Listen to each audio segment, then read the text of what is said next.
बिस्मिल्लाहिर्रहमानिर्रहीम इय्याका नअबुदु व इय्याका नस्तईन। माशाअल्लाह Chhabri goat farm Lahore top roof goat farming के हवाले से चलो गोट फार्मिंग सीखें और सिखाएं।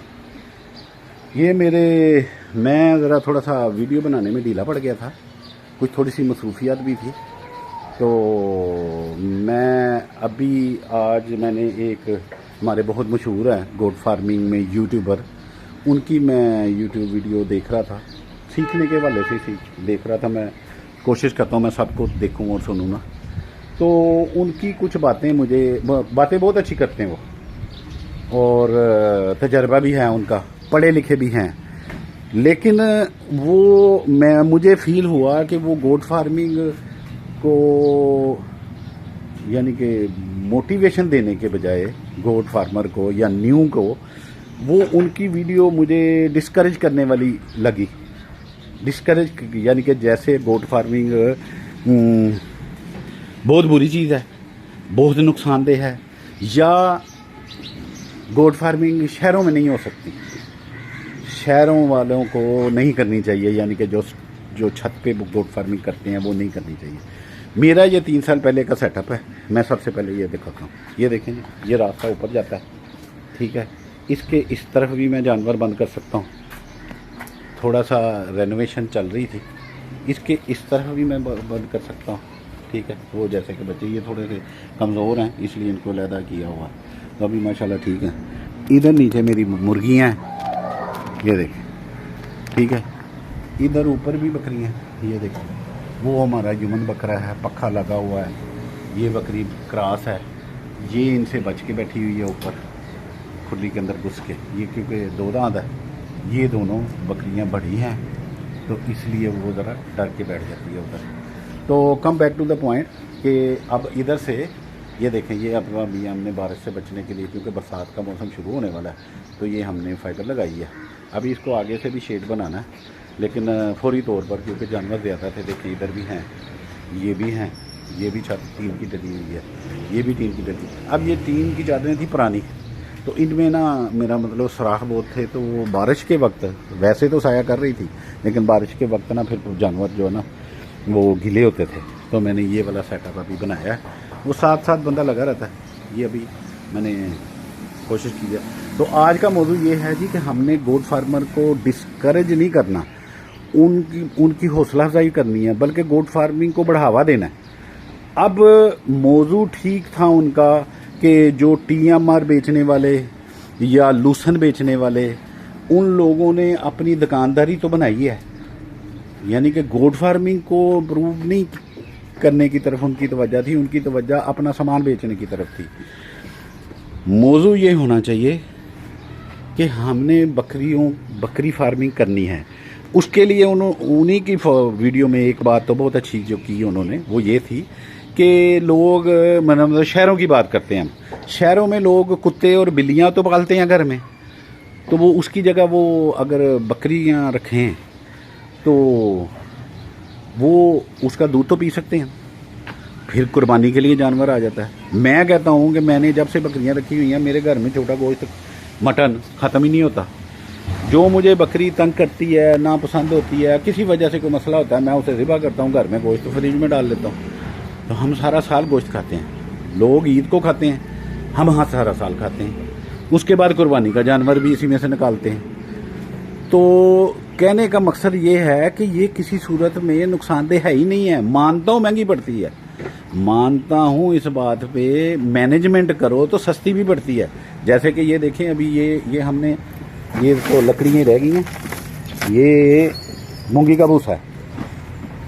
मैंने 1.25 लाख का भूसा खरीदा।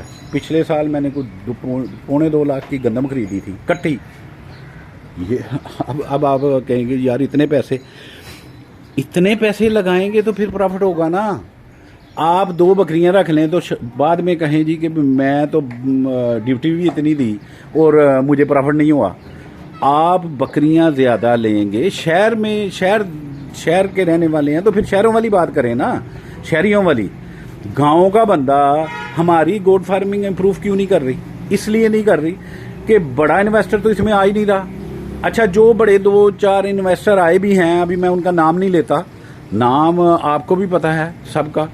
पाकिस्तान में 2 फार्मर हैं, वो कोई टीएमआर बेच रहा है और फिर कम कोई भी नहीं कर रहा। अब जिसके पास लूसन है, अब मुझे बताएं लूसन, क्या लूसन की काश्त गंदम से महंगी पड़ती है? कि जब आप लूसन लगाते हैं तो वो सेम बरसीन का प्रोसीजर है, सेम बीज भी उसी रेट में मिलता है। तो फिर आप जब कहते हैं जी कि 4,000 रुपये का मन लूसन बिक रहा है तो वो तो बहुत महंगा है, तो इतना महंगा हो के तो फिर बकरी कैसे पालेंगे? ओ भाई, जो 4,000 का महंगा दे रहा है उसको मना करे ना, उसको समझाए कि तूने क्यों लूट बाजारी मारी हुई है। ये बरसीन के बराबर इसका रेट होना चाहिए। बरसीन जब सीज़न होता है तो वो 10 रुपये का किलो मिलता है। हमने 300 रुपये मन भी लिया है। इधर हमारे पास एक ग्वाला कॉलोनी है, गुज्जर कॉलोनी, जब उधर बरसीन सस्ता हो हम उधर से बरसीन लाते हैं। फिर जब कुली मकई हो तो हम मकई भी लाते हैं, बकरी को डालते हैं। तो जब वो मकई के डंडे मोटे हो जाते हैं, अब बकरियां छोड़ना शुरू कर देती हैं, फिर हम वो छोड़ देते हैं। तो कहने का मकसद है कि अगर बरसीन 300 रुपये मन यहाँ लाहौर में पहुँच मिलता है, 300 रुपये मन हरा, तो लूसन भी तो 300 रुपये मन ही पड़ा ना लाहौर में हरा। वो हम क्यों नहीं बेचते? वो हम सुखा के 400 रुपये मन क्यों, 4,000 रुपये मन क्यों बेच रहे हैं? वो जो फार्मर है और वो कहने वाले भाई खुद भी इसी तरह कर रहे हैं। अब मुझे बताएं कि लूसन इतना महंगा क्यों बिक रहा है? ये गोट फार्मर ने, जो यूट्यूबर है, वो कोई तो अपनी यूट्यूब बेच रहा है। उसका मकसद उस वक्त ये होता है कि मैं यूट्यूब बेचूं, मेरी यूट्यूब लोग ज़्यादा से ज़्यादा देखें, मेरे सब्सक्राइबर बढ़ जाएं, मेरे व्यूवर बढ़ जाएं। वो गोट फार्मिंग की कोई खिदमत नहीं कर रहा। गोट फार्मिंग की खिदमत आपने करनी है तो आप वो अपने तजर्बे से ये बताएं कि हाँ भाई इस वक्त ये चीज़ सस्ती है, अब ये वाली चीज़ सस्ती डालो। इस वक्त आप सीज़न के मुताबिक आप जब गंदम नहीं होती है, आप गंदम खरीदो। सीज़न के मुताबिक जब मकई सस्ती होती है, आप मकई खरीद के रख लो, आप स्टोर करो, ठीक है। अब मूंगी का भूसा जब सस्ता हो तो सस्ता ले लो। क्यों लिया आपने लूसन? लूसन जब महंगा है तो उसका बाईकाट करो।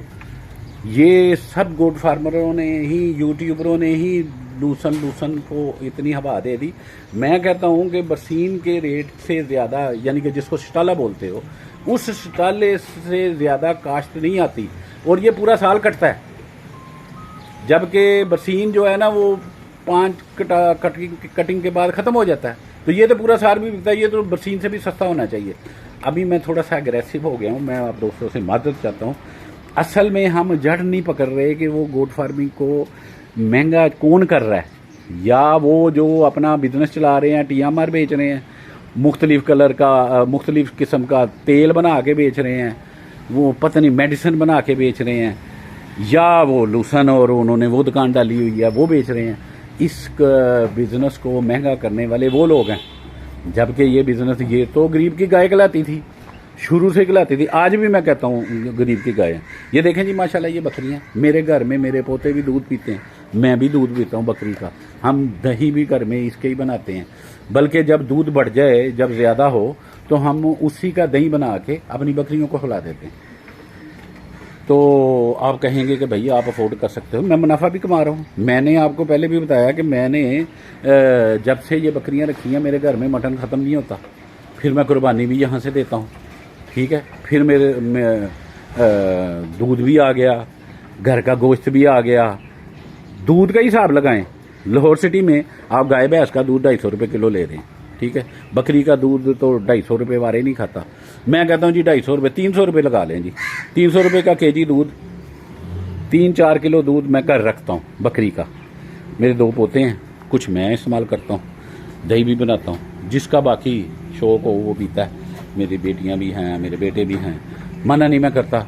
तो जो नखरा करता करे, जिसका दिल करता है वो पिए, और पीते हैं, फिर वो पीते हैं। ये शुरू में नखरा होता है। तो माशाल्लाह 4 किलो दूध अगर मैं 300 रुपये का, तो 1200 रुपये का दूध हो गया। तो 12 36, कितने, 36,000 रुपये का हो गया दूध। 36,000 रुपये का दूध मुझे घर में मिल गया महीने का, ये चंद बकरियों से। ये देखें 2, 4, 5, वो अभी यानी कि पहली दफ़ा क्रॉस हुई है वो बकरी, इधर नीचे है ब्लैक कलर की, शायद मैंने पहले आपको दिखाई है। 5 बकरियों में अभी ये बकरियां दोबारा क्रॉस हो चुकी हैं, इन्होंने दूध कम कर दिया हुआ है। पिछले साल मैंने दूध बेचा भी था। अगर इनका मैं दूध बेचूं तो मेरा खर्चा इन्हीं में से निकलता है। कौन कहता है नुकसान होता है? अच्छा, फिर मैं कहता हूँ जी इन बकरियों को अब मैं नस्ल वाइज, ब्रीड वाइज बेहतर करता हूँ। अभी जो मेरा यमन अंदर है वो हमने ना ईद कुर्बानी के दिनों में ना वैसे ही बाबा जी बाहर लेके जाते थे। उसके नीचे 2 थन भी हैं, जितने उसके कपूरे हैं ना उसके उतने लंबे थन भी हैं। तो कहते हैं जी ब्रीडिंग के लिए वो बकरा बहुत अच्छा होता है कि वो जो उसकी वो क्रॉसिंग से जो बकरियां फीमेल पैदा होती हैं उनका थन वाना अच्छा होता है, वो दूध ज़्यादा देती हैं। अब वो आम बंदे ने उसका 180 लगा दिया, उसने कुर्बानी के वाले से देखा। तो मैं कहता हूँ जी मैंने उसको 2 साल पाला, 2 साल में वो 180 का हो गया आम में। जिसको बकरी की पहचान नहीं है, उसको बीतल का या देसी बकरी के फ़र्क का भी नहीं पता है, उसको ये भी नहीं पता कि मक्खी चीनी और बीतल में क्या फ़र्क है। ठीक है, उस बंदे ने उसका 1,80,000 लगा दिया। अगर हम कहते कि भाई नहीं हमने बेचना है, हमने उसे कहा जी हमने बेचना ही नहीं, अगर हम कहते उसे तो हो सकता है वो 2 लाख में दे देता। अब 2 साल मैंने जानवर पाला तो माशाल्लाह उसका 44 के करीब हाइट भी हो गई है। मैं उसी से बकरियां क्रॉस करवा रहा हूँ अपनी, है ना। पिछले सीज़न भी कराई थी, अच्छा रिजल्ट था। अभी भी मैंने बकरियां क्रॉस कराई हैं। अब भी मुझे बताएं कि 2 लाख का बकरा हो गया 2 साल पालने से। मैं कहता हूँ कितना कि मैंने खिला दिया, 4,000 रुपया मैंने महीने का खिला दिया जी। ठीक है, 4,000 रुपया अगर मैं महीने का खिला दूँ तो 4 ये 12,000 रुपया, 4,000 महीने का कमाया तो 12 चौक 48, 50,000 रुपया महीने का कमा दिया। कुछ मेडिसिन लगा लो, 60,000 70,000 लगा लो। अब मैंने नहीं, हाँ 50,000 रुपया 1 साल का और 50,000 रुपया 1 लाख का, 1 लाख मैंने खिला दिया बकरे को। अब 1 लाख के साथ 1 लाख मुझे बचत हो रही है, तो क्या ये कम है? मैं कहता हूँ इससे अच्छा बिजनेस कोई नहीं है। क्यों लोगों को डिस्करेज करते हैं? सिर्फ तरीका आना चाहिए। मुझे भी ये तरीके इतने पहले दिन में नहीं आ गए थे, मैंने बड़े लॉस किए, मेरे बहुत सारे जानवर मारे भी गए। लेकिन जब हम कुत्ता पाल के उसको इम्पोर्टेड फीड खिला के या बिल्ली पाल के वो भी मार देते हैं, मरवा देते हैं, यानी कि मर जाती है वो, अपनी लाइफ स्टॉक है मर जाती है, वो बर्दाश्त करते हैं। तो एक बकरी को बर्दाश्त करो 5 माह अभी, यानी कि जानवरों की, एनिमल की जो बीमारियां, जो डिसीज़ हैं उनके बारे में स्टडी करो।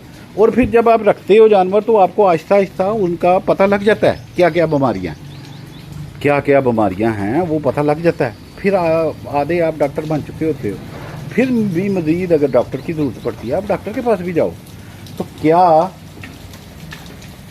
अभी बैक टू द पॉइंट में ही आ जाते हैं कि क्या मैंने आपको एक बकरे की मिसाल दी है, एक बकरे की। अब इस बकरे को मैंने लाख खर्च किया, लाख बचा लिया। अगर मैं अच्छी ब्रीड के जानवर लूँ जो कद काठ में अच्छे होने वाले, शहर में देसी दोगली बकरियां नहीं चलती, शहर में देसी दोगली बकरियां नहीं चलती। यहाँ ब्रीड पे काम करें, अच्छी ब्रीड पे काम करें, घर में दूध भी फ्री पिएं, कुर्बानी भी घर से फ्री निकालें। एक कुर्बानी का बकरा, मेरा मतलब है 2 लाख का, मैंने कहा 2 लाख का बकरा आपको मिल गया। आप बकरा ना ज़िबा करें, आप उसको बेचें, उसकी जगह बच्चा खरीद लें। ठीक है, अब ज़रूरी तो नहीं है कि भैया आपने कुर्बानी देनी है ना, उसमें 7 हिस्से होंगे, बकरा एक हिस्से का होगा, आप नहीं अफोर्ड कर सकते, आप अपना बकरे को बेच दें। तो बकरे को बेच के हमने भी इस तरह पिछली दफ़ा भी ऐसे किया, बकरा हमने बेचा और हम बच्चा लेके आए हैं और बच्चे की कुर्बानी दी है। घर में से एक छोटा सा बकरा था, वो भी मैंने घर गोश्त के लिए मैंने वो ज़िबा कर दिया। और ये मेरा शेर वो आ गया अगली दफ़ा का इंशाअल्लाह ताला ब्रीडर। इंशाअल्लाह ताला दुआ करें अल्लाह ताला इसको ज़िंदगी सेहत दे और ये मेरे लिए बाइसे बरकत बने, मेरे फार्म की रौनक बने। तो बहुत लंबी होगी वीडियो, इजाज़त चाहता हूँ। अल्लाह हाफिज़।